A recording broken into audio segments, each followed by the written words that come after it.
Alright, so we have all our stud walls now, and the next thing we want to do is sort of clean up this area down here by the bathroom entry.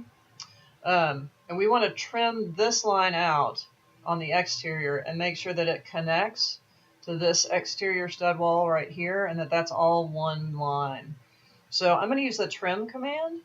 So up here is trim, and I'm going to select it. And if you look down in the command line, it says select the cutting edges. So I want to select this as the cutting edge, right?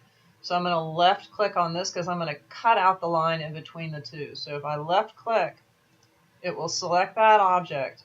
If your entire line doesn't select, you need both sides of this. So make sure that both sides are selected, and if you need to select this one, you can. Once you get that selected, you can right click. And then you want to select the object to trim, which is this piece right here. So I'm going to left click on that and trim it out. So now it's just trimmed in between those two pieces. So cutting edge and then the thing you want to trim, I'm going to right click and hit enter. Now this is a polyline and that's a polyline, but I want them to be one big polyline. So there's a command called join, and I'm going to type it in. So join, and I'm going to select the outside polyline and then this second polyline, and I'm going to right click, and it says 3 segments joined into one polyline, so that's great. It also seems that it's highlighted maybe a leftover line that I have here from my guidelines. So I'm going to select that and hit the delete key. Just delete it so I don't have it. So now what I have are a whole series of polylines that represent my studs. Now what I can do is I can come in and actually start to offset these lines to represent other layers of the building. So I'm just going to assume that we have like some 1/2-inch sheathing on this building and some 1/2-inch siding for the sake of argument.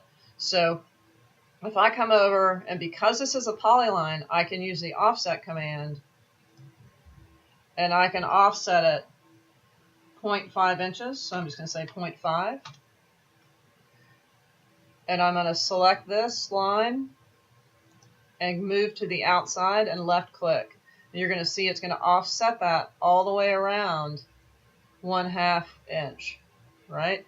And then if the siding is a 1/2 inch, I can pick this line again and do it again. And now I've got the siding. Now the only thing right now is that these are on the incorrect layer.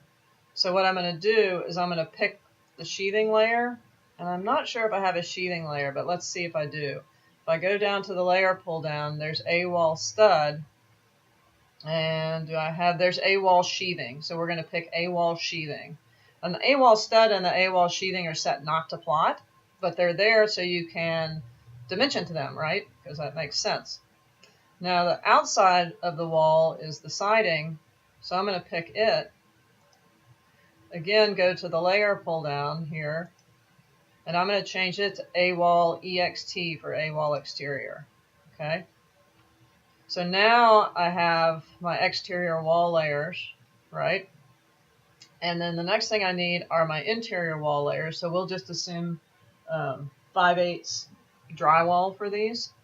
So again, I can use my offset command and type in 5/8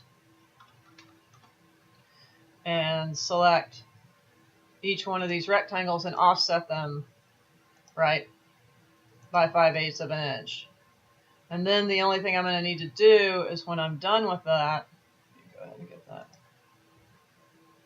I'm going to need to go change their layers to a new layer. So if I pick this, and pick that, I would come to my layer pull down, and instead of A-wall stud, right, I have A-wall new, right? So we'll just use A-wall new for that interior finish, right? And so basically what I would do is I would go around and offset all of these walls and update the layer to A-wall new, which you can do, okay? And then when we come back, we'll put in some windows and doors, okay?